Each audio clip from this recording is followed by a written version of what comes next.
Hey everyone, as you can see, I'm working late tonight. Wanted to get a monthly update out to you. I've got just about 37 items that I promised to cover in 6 minutes and 5 seconds, no matter what. Hope you're doing great. One thing I want to punch you with first is we're beyond the 30-day plus time frame for the convention. So I know one of the things that we all committed to from the convention was to take away kind of a 30-day action item list of things that we wanted to accomplish. So just this is my finger in your side to say, hey, pull that list back out and just make sure those items have been completed. One of the things that we've talked about quite a number of times over the last year is social media, networking, those kinds of things. If you want to be an admin where you can post content to our official brand page, just let us know. If you're on Facebook or Google Plus and you want to be involved in that and you would like to participate, let us know. The more people collaborating on that, the better off it can be. And you can post things to promote your community, post things to promote the brand overall. Wanted to give you an update on the email migration, which is complete now. Actually, we're about a month past that. We committed that we were going to leave the old mail server alone until the end of the year, but another use for that has come up, and so that actually is being taken down today.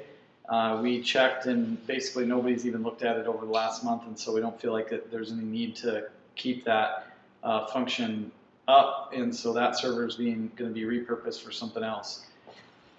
And wanted to also comment on phone system migration. We're in the process of doing that. Jeremy's working hard to get our phone system migrated. There's really nothing wrong with the system that we're on, other than the fact that we just want to move all of our technology out to a cloud-based environment. And so that's what we've done with email, and that's what we're going to do with the phone system, and that transition is set to happen here in the next week to 10 days. And then next is going to be all of our web properties and that whole thing, which is going to take a few months. What's the best way that you can grow the business? This is going to sound very self-serving, but it is absolutely true. The best way that you can grow your local business is to recommend other owners become franchise owners. They're going to be driving around trucks just like you are, or vans, and you're in their region. They're going to be promoting the business. It's going to help your business. That's the #1 way to grow your business. So we're asking you for leads. Good time of year. Fourth quarter has always been the best for us in terms of new franchise sales. It isn't always the best time to start a business, but they usually kick off in the spring after going through the licensing process here in the fourth quarter. So help us out with that if you can. Really appreciate it. Post something up socially or tell your friends, say, hey, if you're looking for some kind of a business opportunity, consider one of the HomeTask properties. That would be really good. Very much appreciate that. I'm going to talk about Google Plus here a little bit more on one of the other items. One point I wanted to bring up is there was an issue that came up with Franchise Payments Network recently where a franchise owner emailed them and said, hey, Heartland's better than you are. You know, the HomeTask Support Center is recommending Heartland, you know, and blah, blah, blah. Well, that probably isn't the best thing to do. When we come out with recommendations for vendors, for whatever reason, it's not good to kind of shove that in the vendor's face because it just creates issues up within our relationship with them. And so it just ends up becoming something where we have to have lots of conversations that wouldn't necessarily really need to have happened. If we make vendor recommendations, they're going to be to your benefit and they're for a specific reason.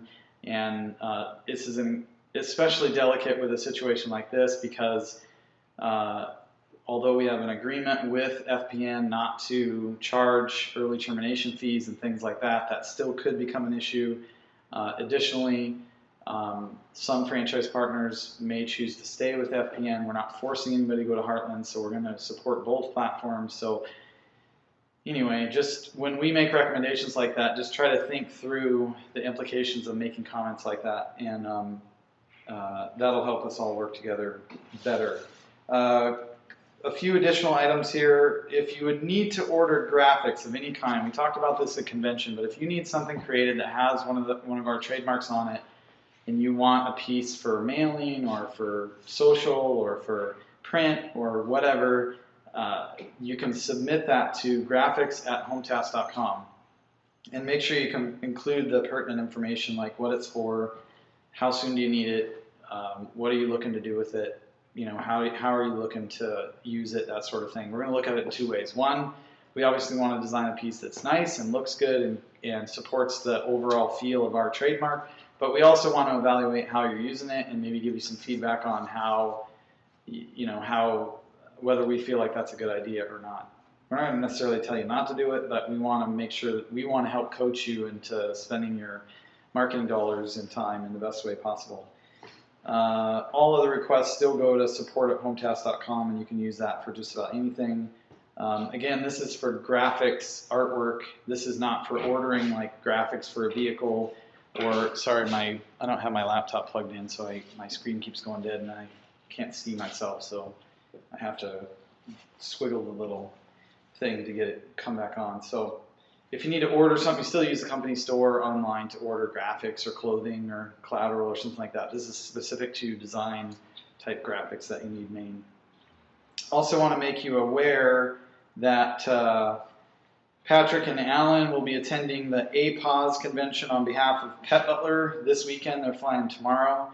I think it's down in Vegas, and they're going to be there for 2 or 3 days meeting with all kinds of scoopers from around the country to try and build relationships and open up doors and probably not going to do any hard selling because it wouldn't work anyways, but hopefully get a chance to meet some of those folks and help them see that Pet Butler is the real deal, and if they ever want to go anywhere in scooping, they should join us. So let's see.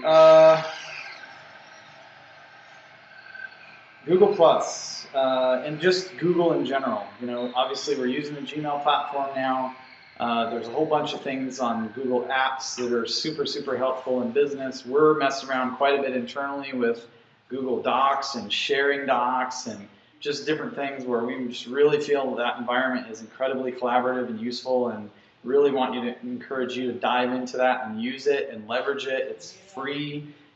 It's very, very good. There's continues to be new tools and things developed all the time, and so we want to encourage you to do that. Now, aside from that, but really sort of wrapped with that, I want to tell you that a lot of people made fun of Google Plus or kind of questioned it or did whatever. And I was at a session with a guy from Google it was probably about 8 months ago, and I was just totally amazed at his confidence in what Google was doing and his lack of concern for what Facebook was doing. And we're starting to kind of see the fruit of that now. And I'll tell you that one of the best things that you can do for your business is to create content on Google or Google Plus or be active in Google Plus in terms of search engine optimization and those kinds of things. Google Plus is basically going to lead Google, and then all of the other applications and support structure and infrastructure and systems and processes and tools and things that they push out are all going to happen sort of in and under and around Google Plus. So definitely want to dive in there. It's going to be the sort of the thing that everybody does here moving forward and for quite some time. Sorry I went over my 6-minute time frame, but I want to make sure you get this stuff. Yellowman Handyman wants you to know that one of the biggest things we're working on is working on national contracts. And we've got some opportunities with that where we can open up some doors to be able to get companies who need things done in different regions around the country to be able to contact us and be able to provide that service. So also wanted to just remind you that there's constant IT changes being updated on a weekly basis to our different web properties and systems. So keep your eye out for that. And if you see something new and you feel like you have a suggestion on it, how it can work better or a problem with it or something like that, then definitely let us know. Want to give you a little story, and this is kind of a marketing thing I'll wrap up with here. It has to do with a story from our first Lawn Army location where they were using the Tell 20 process, and that's, for those of you who don't know, that's where you go 10 houses either side of the property that you're working on, and you hang door hangers or knock on doors and talk to people and give flyers, give business cards, that kind of thing. This particular neighborhood, first of all,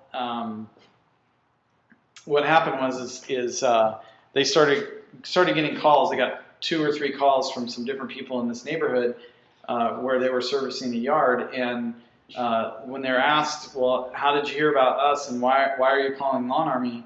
They said, well, first of all, we see that yard over there that's just beautiful and you guys are doing a great job with it and we want our yard to look like that. But besides that, the person that was doing our yard decided to shut down their company and they're going to go do something different. And so we need somebody to do our yard. And lo and behold, it was the same story for the other people that were requesting the service on that block. But they said, oh no, I take this back.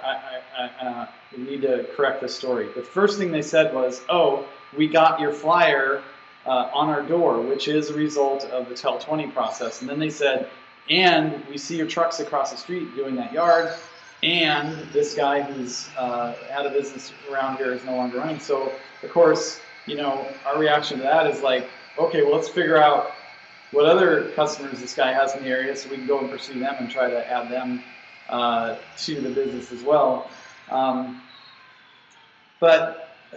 Again, just encouraging you to use the TEL 20 process. And I'll tell you, if you don't know this, there's probably 20 different processes like the TEL 20 that are in our system.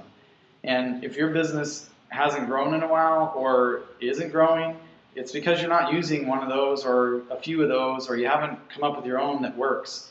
And I want you to know that we're here to help with that. We have coaching and training and systems and processes and a support team to be able to help you do that. You don't have to stay where you're at.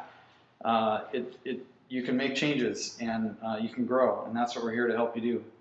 3 points to that. Number one, are you executing the TEL 20 campaign or something like it? Are you telling people that are around the areas where you're doing service that you're there and that you're doing service?